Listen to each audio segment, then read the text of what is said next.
Assalamualaikum semuanya. Semoga kalian dalam keadaan sehat walafiat dan dilancarkan rezekinya. Amin ya robbal alamin. Kali ini akan membahas tentang Maulana Hasanuddin, Raja pertama Kesultanan Banten. Maulana Hasanuddin adalah putra Sunan Gunung Jati yang menjadi raja pertama Kesultanan Banten. Ia naik tahta pada 1552 Masehi dan berkuasa hingga 1570 Masehi.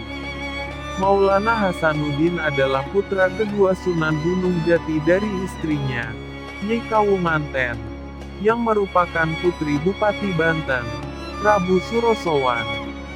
Oleh Prabu Surosowan, Maulana Hasanuddin diberi gelar Pangeran Sabakingkin.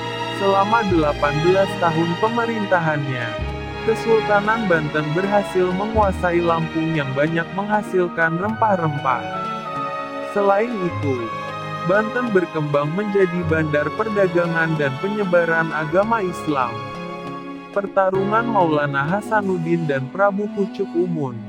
Sebelum periode Islam, Banten telah menjadi kota pelabuhan berpengaruh yang berada di bawah kekuasaan Kerajaan Pajajaran. Sepeninggal Prabu Surosowan, pemerintahan Banten diwariskan kepada putranya yang bernama Pangeran Arya Surajaya atau Prabu Pucuk Umun. Sesuai wasiat ayahnya, Prabu Pucuk Umun bertekad memegang teguh ajaran Sunda Wiwitan yang telah mereka yakini secara turun-temurun. Hal inilah yang membuat hubungannya dengan keponakannya, Maulana Hasanuddin, menjadi kurang baik. Sebab, Maulana Hasanuddin berupaya menyebarkan agama Islam di Banten.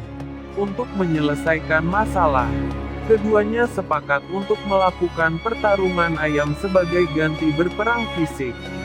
Pertarungan ayam tersebut dimenangkan Maulana Hasanuddin. Sedangkan Prabu Pucuk Umun yang kalah memilih untuk meninggalkan Banten. Sebelum pergi, Prabu Pucuk Umun menyerahkan golok dan tombak sebagai tanda bahwa kekuasaan Banten resmi jatuh ke tangan Maulana Hasanuddin. Di saat yang sama, Sunan Gunung Jati atau Syarif Hidayatullah berhasil merebut Banten dari Pajajaran, yang bersekutu dengan Portugis.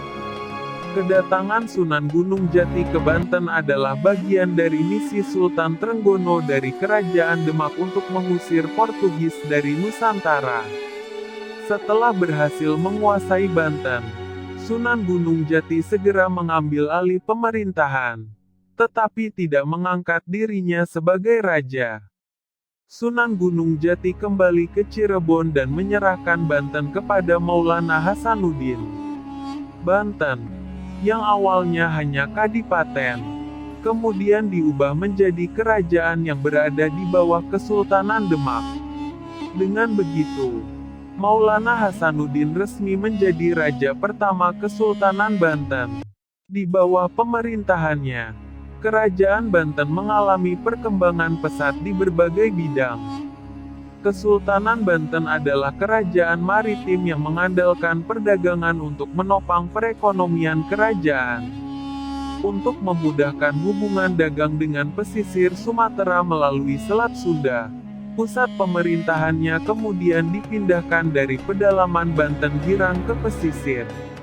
Di kawasan Teluk Banten, Maulana Hasanuddin membangun 3 institusi penting sebagai motor perubahan kerajaannya.